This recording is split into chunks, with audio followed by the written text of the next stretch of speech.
संकेत पर्याप्त है समझने वालों को। हमारे घर की इज्जत कपूर जैसे उड़ गई, सारे घर का प्रेम वात्सल्य एकता आज कपूर जैसे उड़ती चली जा रही है। ऐसे दृश्य देखकर, ऐसी फिल्में देखकर, ऐसे चैनल देखकर हम क्या बताना चाहते हैं और क्या करना चाहते हैं, हम आपसे पूछना चाहते हैं।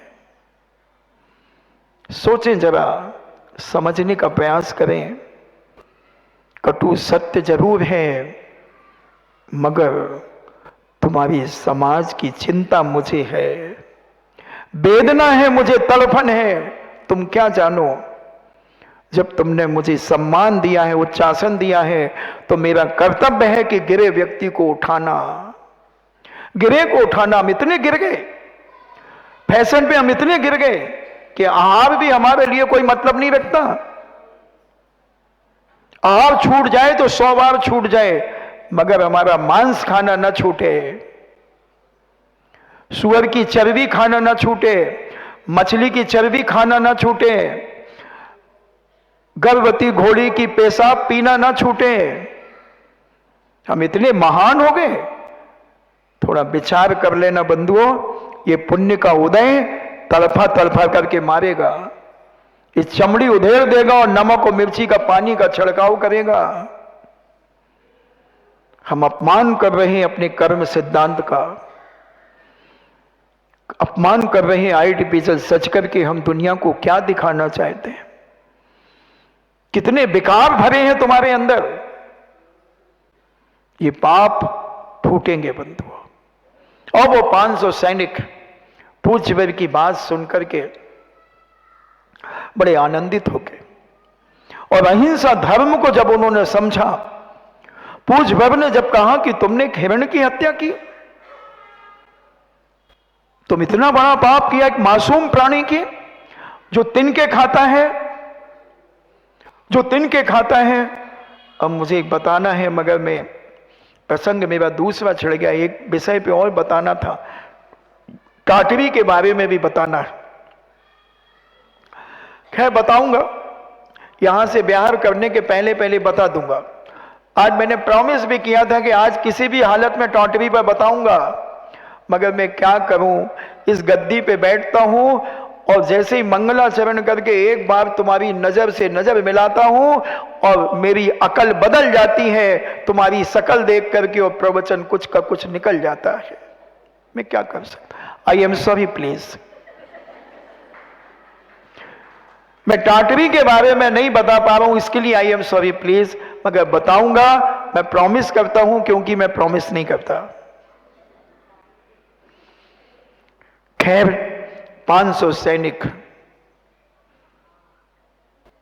पूज्य का उपदेश सुनते हैं। पूज्य बड़ा अध्यात्म वैराग्य से भर करके उपदेश देते हैं। 500 के 500 सैनिक सेनापति सहित वैराग्य से भर जाते हैं, और 501 सैनिक दीक्षा ले लेते हैं, दिगंबरी मुद्रा को धारण करते हैं।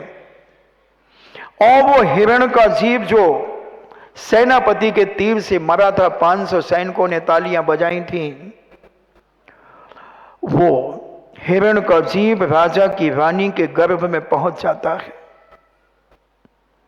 और ये सैनिक मुनि बन गए थे, पूज्यवर महान पद को धारण, दिगंबर मुद्रा को धारण करके यत्त तत्त विचरण करते हुए धर्म की प्रभावना कर रहे थे। 15, 20, 25 वर्ष के बाद वो 500 साधु नगर में प्रवेश करते हैं। नगर बड़ा दुल्हन सा सजा हुआ था, मंगल गीत चल रहे थे, मंगल द्वार लगे हुए थे, रंगोलियां बिछी हुई थी, सजी हुई थी, नित्यांगनाएं नृत्य कर रही थी। घर घर के सामने नित्यांगनाएं, घर की महिला नहीं नाच रही थी, नित्यांगनाएं अलग होती हैं नाचने वाली, क्योंकि हमारी जैन समाज की महिला, बिटिया, बहू जिनेंद्र भगवान के सामने नृत्य करती है, बाकी रोड पर, बारातों पर और ऐसे फंक्शनों पर कभी नृत्य नहीं करती, क्योंकि ना जाने कौन सा दुष्चरित्री व्यक्ति हमारा वीडियो बना ले हमारे कपड़े अस्त व्यस्त हो जाएं। अजमेर में कितने कांड हुए, ऐसे वीडियो बना करके ब्लैकमेल किया गया कितनी लड़कियों को। शादियों में नृत्य करना बंधु, अपने चरित्र को सड़क पर ला करके नचाना है। उच्च घराने की बेटियां, बहु बेटियां कभी सड़कों पर नृत्य नहीं करती। जिनेंद्र भगवान के सामने नृत्य करेंगी या अपने पति के सामने करेंगी। बस ये दो जगह हैं उनके नृत्य करने के, भक्ति करने का एक स्थान, एक रागान्वित करने का स्थान। इसके अलावा अगर वो नृत्य करती है तो जरूर उसके मन में कहीं ना कहीं वासना पनप रही है, इंद्रियों में वासना टपक रही है कहीं ना कहीं से। ऐसे शरीर को दिखाना पर पुरुषों के लिए कितनी बड़ी अभद्रता है बंधुओं। विचार कर लेना। आज नींद नहीं आए शायद, करवटें बदलो आज बिस्तर पर जाकर के कि छुल्लक जी को पता नहीं क्या हो गया, जब देखो जब कहो मुझे कोई फर्क नहीं पड़ता, क्योंकि मेरा सिद्धांत क्या है, सच कहना, खुश रहना, न राहु का लेना और न केतु का देना। और मुझे कोई से डर नहीं लगता, कोई भी दुनिया का देवता भी मेरा बाल बांका नहीं कर सकता। पद्मा आंटी क्यों ना हो, छेदपाल अंकल क्यों ना हो, कोई फर्क नहीं पड़ता बंधुओं मुझे। कर नहीं तो डर नहीं, मेरा सिद्धांत है। और वो 500 सैनिक मुनि बन गए जो पूज्य पद को पा गए। यत्र तत्र विचरण करते हुए भारत में बिहार करते करते एक बहुत बड़े नगर में पहुंचे। नगर दुल्हन सा सजा था, रंगोलियां लगी थीं, बंधन बारे बंधे थे, मंगल द्वार सजे थे और मुनिराज बिहार करते हुए चल रहे थे। बड़े बड़े सेठ साहूकार राजा के साथ में आगवानी के लिए सोने के थालों में रत्न भर के ले जा रहे थे। सोने के श्रीफल मांगलिक पूछ भर की आगवानी के लिए ले जा रहे थे। बच्चे पहले दौड़ गए थे, छोटे छोटे बच्चे झंडे लेकर के 2-3-4 किलोमीटर बच्चे पहले पहुंच जाते हैं, बड़े बाद में जाते हैं, क्योंकि पहले साधन नहीं चलते थे। अब तो साधनों में 10-20 किलोमीटर दूर गाड़ी रोक, महाराज जी नमोस्तु, महाराज जी नमोस्तु, 2-4 कदम चले और फिर गाड़ी में बैठे फिर 2-3 किलोमीटर पर उतर के महाराज जी नमोस्तु, महाराज जी नमोस्तु, बस महाराज जी थोड़ा सा रह गया, थोड़ा सा। ये अलग चलता है। और पहले पैदल चलते थे लोग। और महाराज का बिहार चलता गया 2-3-4 किलोमीटर। सेठ साहूकार श्रावक श्राविकाएं राजा साहब के साथ चल रहे थे।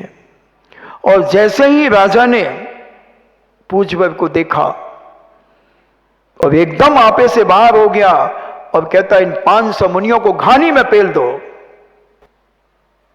किसने कहा? राजा ने। कौन से राजा ने? उस नगर का जो राजा था। मंत्री कहते हैं राजन ये क्या कह रहे हो, ये पूजवर दिगंबर मुद्रा को धारण करने वाले बीतराग मुनिराज हैं, इनकी आगवानी के लिए सारा नगर दुल्हन सा सजा हुआ है, बच्चा बच्चा इनकी भक्ति करने में ओतप्रोत है। मंत्रीवर राज आज्ञा का उल्लंघन करना मृत्युदंड है। और राजा पलट गया और पलट करके जाकर कोप गृह में चला गया। सारे सेठ श्रावक श्राविकाएं बालक बालिकाएं की आंखों से 64 धार फूट गई। कई लोगों को चक्कर आ गया, मगर राजा के सामने कौन बोले, किसकी हिम्मत? 500 मुनियों को घानी में पेल दिया गया। घानी जानते हैं? उदाहरण के लिए समझ लें, गन्ने निकालने की चक्री होती है, रस निकालने की। ऐसे पहले तेल को निकालने की घानी होती थी, जिसे बैल की आंखों में पट्टी बांध करके वो घानी को चलाता था। उसमें सरसों डाली जाती थी, तिल्ली डाली जाती थी, उसमें तेल निकलती थी। यानी आप ये समझें गन्ने की मशीन ऐसी होती है और वो घानी ऐसी होती थी।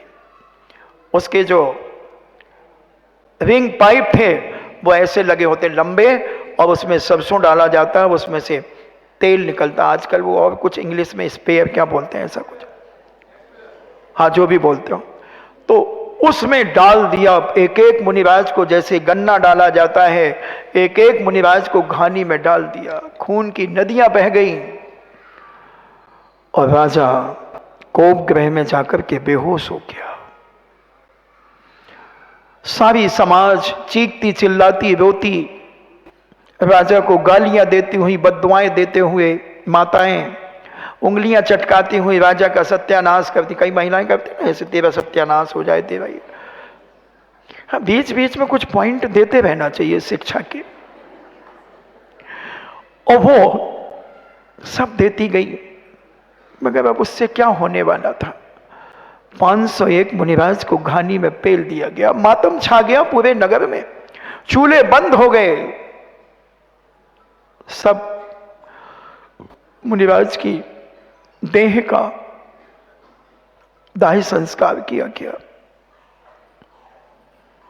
राजा जब मंत्री पहुंचा, शीतोपचार किया गया, राजा को होश में लाया गया। राजन ने कहा,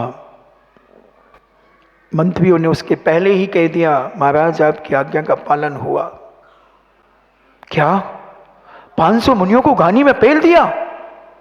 हाँ राजन। राजा फिर मूर्छित हो गया,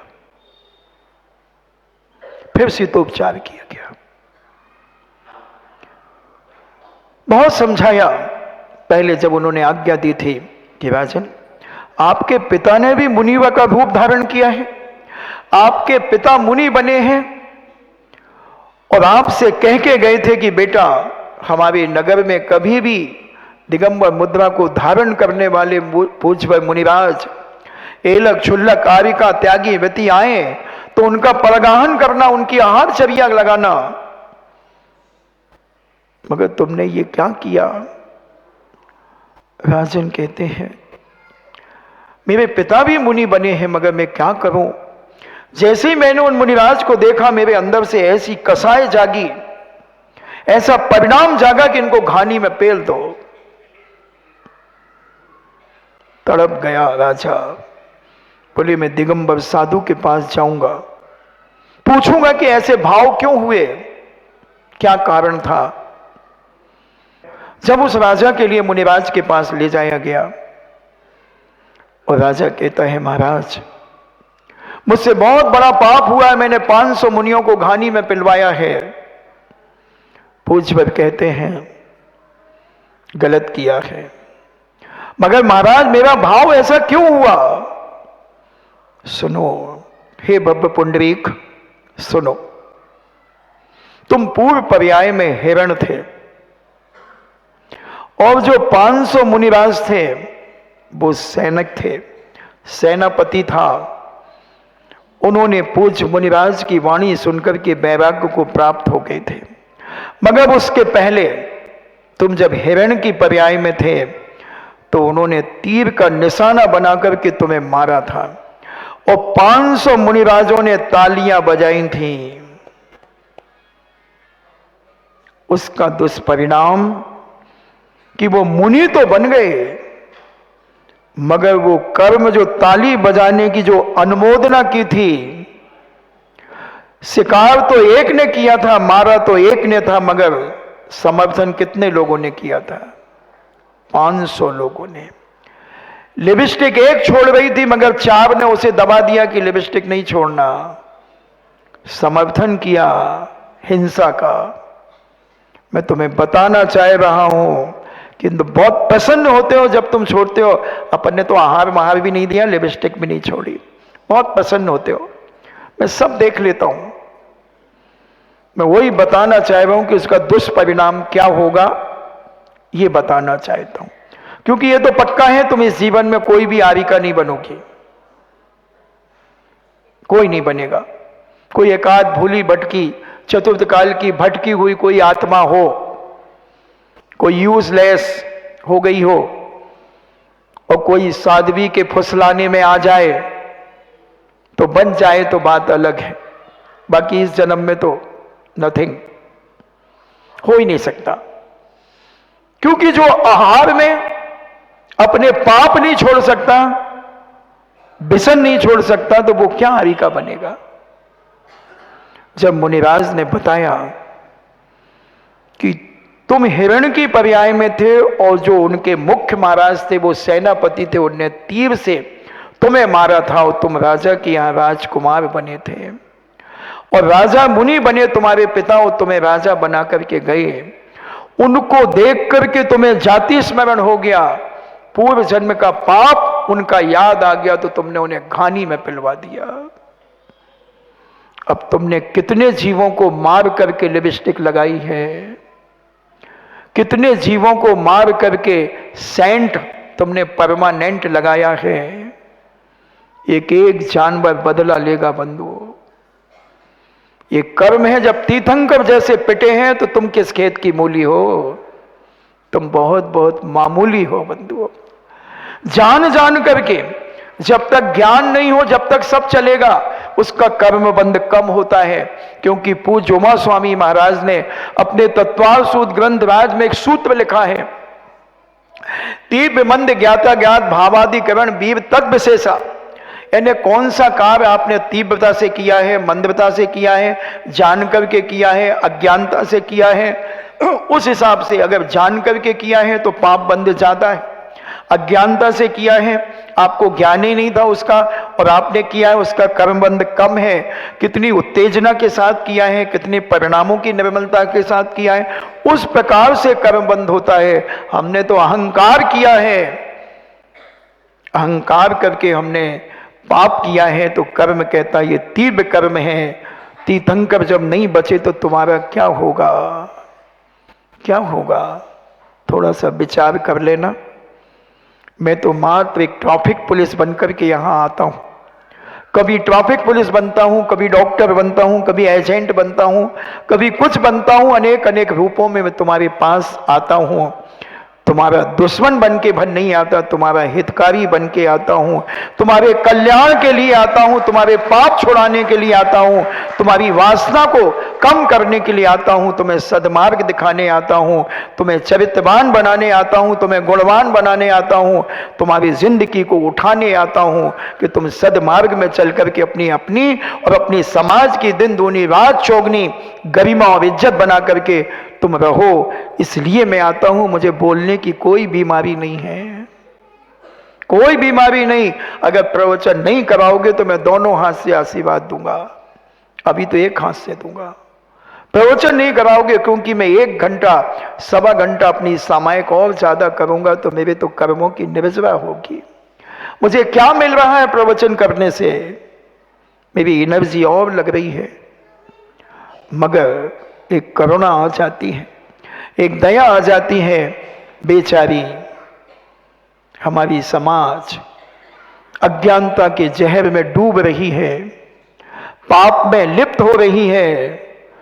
कौन कौन से पाप किटी पार्टी के नाम पर चल रहे हैं। जैन समाज की महिलाओं का कह रहा हूं बंधु, अजैन की तो क्या करती वो भी मुझे मालूम है, वो भी मुझे मालूम है, जैन का भी मुझे मालूम है।